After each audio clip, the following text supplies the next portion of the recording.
Am I the jerk for telling my fiancé that if he doesn't want my little brother to be a part of our wedding, then I don't want to be a part of this marriage? Posted by you/QuitLady3013.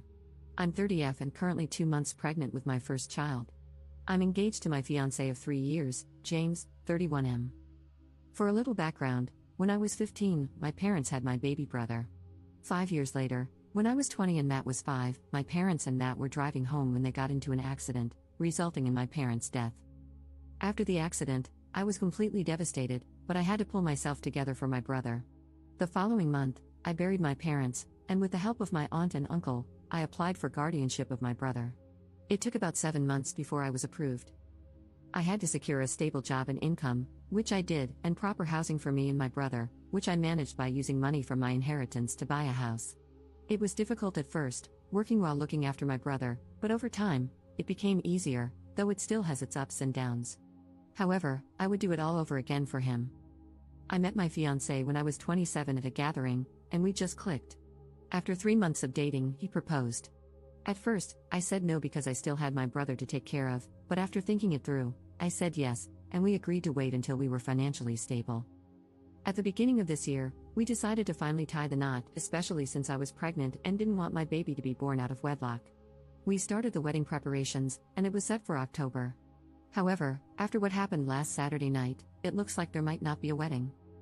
We've had disagreements before, but we always resolve them. For example, when deciding on a wedding date, James initially wanted it on my brother's birthday. I had a problem with that because I wanted to throw my brother a big party for his 15th birthday. I suggested the week after, but we argued. He even ran to his mother to try to convince me, but I stood my ground, stating that my brother's birthday was important to both of us. There was some more fighting, but in the end, we reached a resolution. Then there were the roles I wanted my brother to play in the wedding. At first, I suggested that Matt be James's best man, but James wanted his best friend instead. I said okay. Then I suggested Matt be the ring bearer, carrying the rings on a little pillow, but James wanted his nephew for that role. Again, I said okay and let it go. On Saturday morning, I was watching a TikTok video where a bride asked her male best friend to be her man of honor, and I thought it was sweet. So, I decided to suggest it to James. That night, when he came home, I was in the kitchen while my brother was at a sleepover at his friend's house. As James entered, I sat down and said, "I have the perfect role for Matt." "James, what's that?" "Me, I thought he could be my man of honor. And instead of wedding parties pairing up as couples, they could walk out as singles." "James, what?" "Me, man of honor, or I'll call it my brother of honor. It would be lovely." "James, but I thought you wanted my sister to be your maid of honor." "That wouldn't work." "Me, I never agreed to that." "And what about my brother? I want him to play some role in my wedding." "James, I was thinking he could be a guest and just sit in the rows." I was completely shocked. I wanted my brother to be part of my wedding, not just some side guest. I didn't know what to say. His whole family was playing some part in the wedding, and most of my bridesmaids were his cousins, only 2 were close friends. Yet, he couldn't grant me this?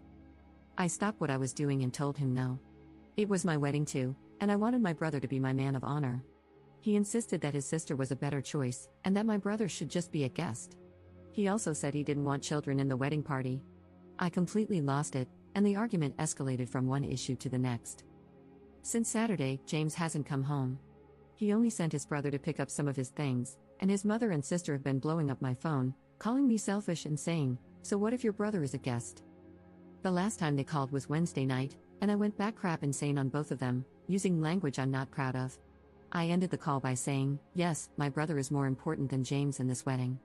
If it's happening, I will never put James ahead of Matt, so I'm effing sorry. Tell James to contact me if he wants to talk things out." Notable comments. Commenter. I was going to suggest your brother walk you down the aisle, but then I kept reading. This is just filled with red flags. I'm gonna bypass the whole fact that your fiancé has filled every bit of the wedding roles with his family members. And out of 365 days in the year, he wanted the wedding to be on your brother's birthday. I'll simply say, I'd bet money on your fiancé pushing for your brother to leave the house after the wedding so that it's just your family, him, you, and the baby. Not the jerk, call off the wedding. Commenter. Your dude dropped his mask a bit too soon, he thought he had you locked down. It's better to untangle yourself now and call it a bullet dodged. You deserve better. Update 3 weeks later. Hello everyone, I'm very sorry I didn't get to update you earlier due to being busy with work, canceling all my wedding preparations, and preparing Matt for sports camp. I want everyone to know that I will not be marrying James. We broke up. Well, on Friday, the week after posting my original post, I got a message from James asking to meet and talk. I agreed, but only if I could choose the day, which he accepted. I picked Sunday since I knew Matt wouldn't be home all day. After notifying James, he arrived around midday with his mother. I was shocked when I opened the door and let them in. They sat in my living room without saying a word for a few seconds, making the moment even more awkward. Then James finally spoke, saying he was sorry for leaving and staying away because he needed time to think. His mother then started condemning me, saying I wasn't acting like a future wife and that I should consider my future husband's thoughts, along with many other comments. She said to me, I'm disappointed in you. You're getting married, and you need to stop acting like this toward your future husband. I scoffed at that, then turned to James and asked what his problem with my brother was. It turned out his issue was that I was giving more attention to my brother than to him. He sat there silently for a while before finally stating that he wanted a life with me and our unborn child, but not with Matt. I felt utterly disgusted as he continued, explaining that after the wedding and the baby's birth, he thought he could convince me that raising both a baby and a teenager would be too difficult for us.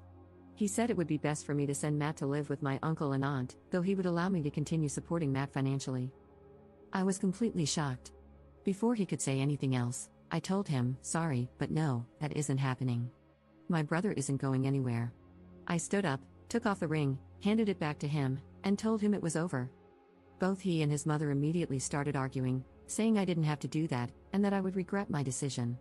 James began crying, begging me to reconsider, but I simply walked to the door, opened it, and gestured for them to leave. A few minutes passed before they finally walked out, with James still crying and pleading while his mother called me nasty names.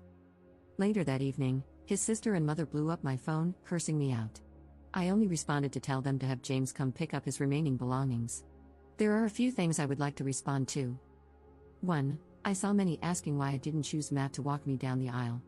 I gave my uncle, my father's older brother, the role because, after the funeral, he was there helping me obtain guardianship, and has been there over the years for both me and Matt. 2. Many of you advised me to terminate so I wouldn't have any ties to James, but I'm sorry, I had to think it through, and I don't want a termination. I decided to carry the baby to full term. 3. As many of you stated, I should sit down and talk to my brother to see if James ever mistreated him when I wasn't around, which I did. However, he said no, that James mostly ignored him, and he did the same. Plus, I also told him that the wedding is off. Relevant comments. Commenter. Get a lawyer now or leave the state before the baby is born. You do not want to deal with these people any more than absolutely necessary. Ops response. I will consider those options, but right now, I will focus on the pregnancy, my health, and my brother. Commenter. You've absolutely done the right thing in protecting Matt. But my question now is, what are you going to do about the baby since you're carrying to term? Are you going to give the baby up for adoption? Are you going to try to co-parent with James and his crazy family, who he clearly can't keep out of his business? Ops response. Thank you, but it's a no for adoption. If James doesn't step up, I've already raised a child alone, and I can do it again. Commenter. The problem isn't whether James steps up or not, he'll fight for custody because of his mother, and once he has some, your kid is going to spend 100% of James's custody time with his harpy mother, who will be feeding them a whole lot of lies about you, directly. This is going to be very, very hard for you to avoid because if he fights for custody, even across state lines, he will almost definitely get it. Once the kid is in his custody, he will let his mother do whatever she wants. And if he's taking the kid out of state every summer, all summer, you have a very real problem on your hands regarding what they're going to tell them about you for 2 solid months. I'm not telling you what to do regarding the pregnancy, but you are signing up for decades of misery dealing with these people, and they very well might succeed in turning your own kid against you. Imagine your 10-year-old coming home after 2 months of being raised by your not mother-in-law, crying, I don't get to have 2 parents because you love your brother more than me or daddy. Because that will happen. Ops response. I honestly get where you're coming from, but I'm prepared to fight tooth and nail to get full custody. I'm taking screenshots of the messages his mother and sister are sending me, and I'm planning to seek out a lawyer and begin the process. So, thank you for your concern. Second update 6 months 2 weeks later. Hello everyone, first and foremost, Happy New Year.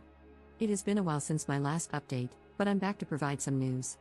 I want everyone to know that I gave birth to a beautiful baby boy whom I named after my father, and things have been going well between me and the baby. Matt is excited to have the baby around. My uncle and aunt were present during my labor and delivery, and the day after my son was born, James and his parents visited the hospital. However, I only allowed James to see our son. According to my aunt, James's mother attempted to make a scene but was quickly silenced by my uncle, who threatened her with police action. My aunt and uncle moved in after my discharge and will stay with me until June. That isn't the only update I want to share. Last Friday, James came over to see the baby after asking to talk. He asked if there was ever a chance for us to get back together, to which I immediately said no, telling him that the day I returned the ring was the last time we had a romantic relationship and that all I'm looking for and hoping for from him is a co-parenting relationship. It took 10 minutes before he reacted, but he agreed and left. So, I'm currently looking for and scheduling meetings with lawyers to establish a suitable co-parenting schedule for us, which I hope he agrees to. Aside from that, I'm looking forward to raising and providing for my baby and Matt so they can have the best life possible. I'll keep everyone posted on any updates, and once again, thank you for all of your comments and support. Notable comments. Commenter. Congrats Op, so glad you, the baby, and your brother are happy and doing well. Make sure you get sole custody and supervised visits for James so his mother and sister don't get any time alone with your son. They'll be a disruptive and dangerous influence on him. Include clauses stating that your child and brother son should be raised by your aunt and uncle in case of an unexpected death, and if your brother is of legal age, he can be considered as well. Don't underestimate the grandma or sister, they'll dig in for a fight, and I wouldn't be surprised if they tried to abduct him if they thought they could get away with it. As another poster mentioned, make sure all their unhinged behavior is documented, the calls, texts, outbursts at the hospital and your home, so it can help with your custody case. Even consider a restraining order against those two harpies for all the abuse they heaped on you while you were pregnant. But make no mistake, that beach will continue to come for you and the baby. Keep your guard up and fight.